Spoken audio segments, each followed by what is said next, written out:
बिस्मिल्लाहिर्रहमानिर्रहीम। अस्सलामुअलैकुम। उम्मीद करती हूँ सब खैरियत से होंगे और खुश होंगे। अल्लाह पाक सबकी परेशानियाँ ख़त्म करे। जो बेरोज़गार हैं अल्लाह पाक उन्हें रोज़गार अता करे। आज मैं लाई हूँ आपके लिए एक ज़बरदस्त वीडियो। आज मैंने बनाई है वीडियो किचन टिप्स पे। जैसा कि आपको मालूम है कि हमारे चैनल पे आप देखते हैं तरह तरह की वीडियोस, और अगर आप हमारे चैनल पे नए हैं तो हमारे चैनल को सब्सक्राइब ज़रूर कर लें ताकि हमारी नई वीडियोस से फ़ायदा उठा सकें, और बेल आइकन को भी ज़रूर प्रेस करें ताकि हमारी नई आने वाली वीडियो आपको वक्त पे मिल सके। और वीडियो पसंद आया करे तो लाइक ज़रूर किया कीजिए। तो आज मैं जो टिप्स लाई हूँ उसमें आपके लिए सबसे पहले है टमाटर की टिप्स। टमाटर आजकल बहुत सस्ते हुए हैं, तो अगर आप इनको सेव करना चाहते हैं तो आप ये टिप इस्तेमाल कर सकते हैं, जिससे आप किसी वक्त भी फ़ायदा उठा सकते हैं। जब टमाटर मार्केट में ज़्यादा आते हैं तो सस्ते हो जाते हैं। आजकल वेज सब्ज़ी सस्ती हुई है, टमाटर भी।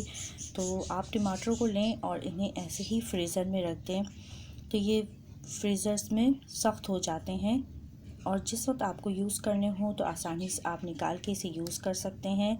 आसानी से इसे निकालें आप, और इसका आसानी से छिलका उतर जाता है। छुरी की मदद से या हाथ से भी आप इसको उतार सकते हैं। बहुत इजी छिलका उतर जाता है, और टमाटर को इजीली बर्फ़ वाले हो जाते हैं। उनको छुरी से काट के आप अपने खाने में किसी में भी शामिल कर सकते हैं। इस तरह आप अपने घर में टमाटरों को जितने चाहें टमाटर हों, आप अपने फ्रीज़र के हिसाब से आप उसको सेव कर सकते हैं, और जब चाहे इसे यूज़ कर सकते हैं। जब महंगे हो जाएं टमाटर और किसी वक्त घर में कोई लाने वाला ना हो तो आप उसे निकाल के भी यूज़ कर सकते हैं।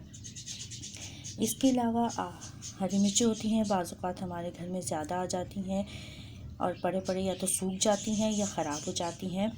तो आप इसे जूसर में डालें, जग में, और इसके सिरके के साथ इसको ग्राइंड कर लें। बहुत अच्छे से ग्राइंड हो जाती हैं, और इसे आप किसी जार में डाल के ऐसे सेव कर लें। सिरके के साथ ही ग्राइंड करें, इसमें पानी ऐड ना करें, और इसे आप फ्रीज़र में रखें और महीनों यूज़ कर सकती हैं। आप किसी भी खाने में डाल लें, चटनी भी डालना हो आपको, और इसमें ज़रा सा अगर नमक ऐड कर लें तो आप इसे एज़ इट इज़ भी चटनी के तौर पे यूज़ कर सकते हैं। ग्रीन चिली सॉस के तौर पे ग्रीन चिली सॉस बन जाता है, या आप चाहें तो इसे खानों में चिली पेस्ट की जगह इस्तेमाल कर सकते हैं। तो ये महीनों ख़राब नहीं होता। आप इसे ग्राइंड करके फ्रिज में रखें, बाहर भी रख सकते हैं आप, तो ये बहुत अच्छे से महफूज हो जाती हैं। इसके अलावा हमारे घर में बाज़ औक़ात दालें, मसाले, चने या चीनी वग़ैरह एक्स्ट्रा आ जाते हैं जो बाहर रखने से ख़राब हो जाते हैं, उसमें कीड़ा पड़ जाता है और इसे रखना, महफूज करना बहुत मुश्किल हो जाता है। तो इसके लिए सबसे आसान टिप ये है कि आप इसे फ्रिज में रखें। फ्रिज में नीचे फ्रूट बॉक्स होता है, या उसके ऊपर एक जो जगह होती है आप उसके ऊपर रख दें, या फ्रूट बॉक्स अगर आपका खाली है तो आप उसमें रख दें। तो ये महीनों बल्कि सालों सेफ़ रहती हैं और ख़राब नहीं होती।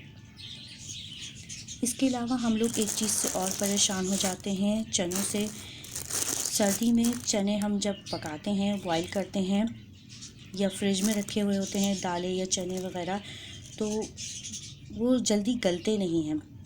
ये हमें बहुत परेशानी होती है कि हम उसमें बाज़ औक़ात सोडा भी डाल देते हैं तो गल नहीं पाते।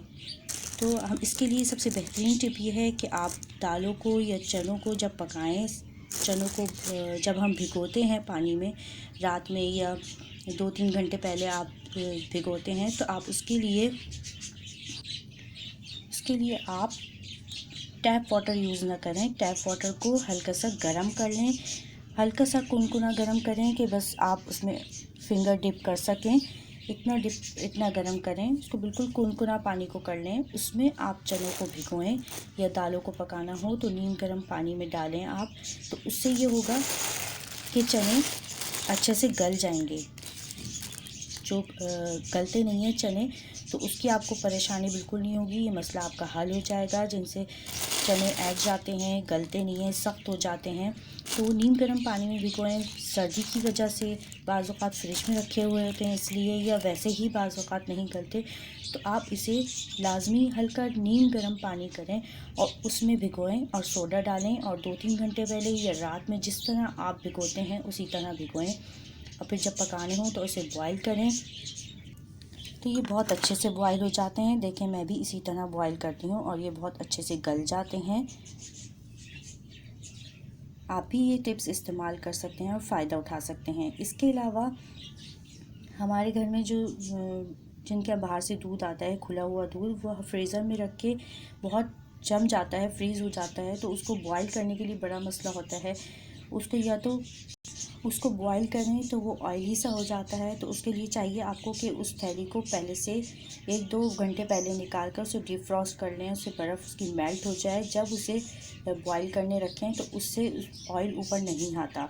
और अगर ज़रूरी हो ज़्यादा, बाज़ औक़ात ऐसा होता है कि हमें दूध बॉयल करना होता है, तो हम उसे दूध बॉयल करते हैं, तो बाज़ औक़ात हम अक्सर स्टील की पतीली में बॉयल करते हैं और उसमें वो जमा हुआ दूध नीचे लग जाता है, जल जाता है, उसमें दूध में अजीब सी स्मेल हो जाती है। तो उसके लिए ये टिप यूज़ कर सकते हैं आप कि पतीली में आप नीचे पहले हल्का सा पानी डालें, पहले उसे चूल्हे पे रखें हल्के बिल्कुल लो फ्लेम पे, फिर उसमें आप दूध की थैली डालें, दूध डालें जो फ्रीज़ हुआ हुआ है आपका, वो आप उसमें डालें और हल्के हल्के उसमें चमचा चलाते रहें आहिस्ता आहिस्ता, जब तक दूध की बर्फ़ घुल ना जाए, सब मेल्ट ना हो जाए बर्फ़। तो उसे आहिस्ता आहिस्ता चम्मच चलाते रहें। जब वो पूरा मेल्ट हो जाए तो आसानी से बॉयल हो जाता है और नीचे लगता भी नहीं, आपकी पतीली भी ख़राब नहीं होती और दूध में भी स्मेल नहीं होती, जिसकी वजह से घर में और बच्चे सभी परेशान हो जाते हैं अगर दूध में स्मेल हो जाए तो। न चाय में यूज़ में आता है चिकना दूध और ना ही वैसे पिया जाता है, या फिर जो जल जाता है दूध।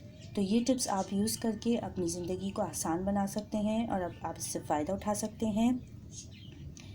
फिर मिलेंगे नई वीडियो के साथ। हमारी वीडियो पसंद आए तो लाइक ज़रूर कीजिएगा और दुआ में याद रखिएगा। सभी को अल्लाह हाफ़िज़।